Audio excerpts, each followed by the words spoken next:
Hi hello అందరికీ నమస్తే.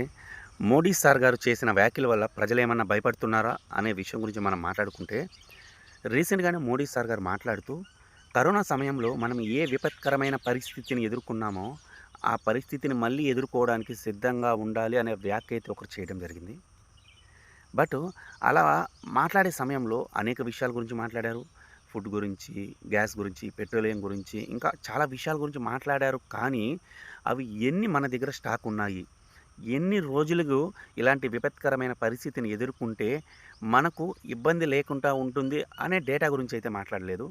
ఎప్పుడైతే మోడీ సార్ గారు ఈ వ్యాఖ్యలు చేశారో, అప్పటి నుంచి మనం గమనిస్తే పెట్రోలియం బంకులలో పెట్రోలియం దొరకడం లేదు. ఎందుకు? కానీ అధికారులు మాత్రము 60 రోజులకు కావాల్సిన పెట్రోలియం మన దగ్గర ఉంది అని చెప్తున్నారు. బట్ మోడీ సార్ వ్యాఖ్యలు చేసిన తర్వాత చాలా పెట్రోల్ బంక్‌లో పెట్రోల్ దొరకడం లేదు.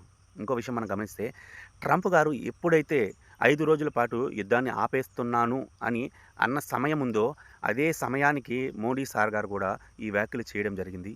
అంటే భవిష్యత్తులో జరగబోయే ఏదైనా విపత్తు గురించి మోడీ సార్ గారు మనకేమైనా హింట్ ఇస్తున్నారా? లేకపోతే అనవసరంగా ఈ మాట మాట్లాడారా? ఒకసారి మీరు ఆలోచించండి. ఖచ్చితంగా ఈ వీడియో చూసిన వాళ్ళు మీ అభిప్రాయాన్ని మాత్రం కింద కామెంట్ చేయండి. Thank you all.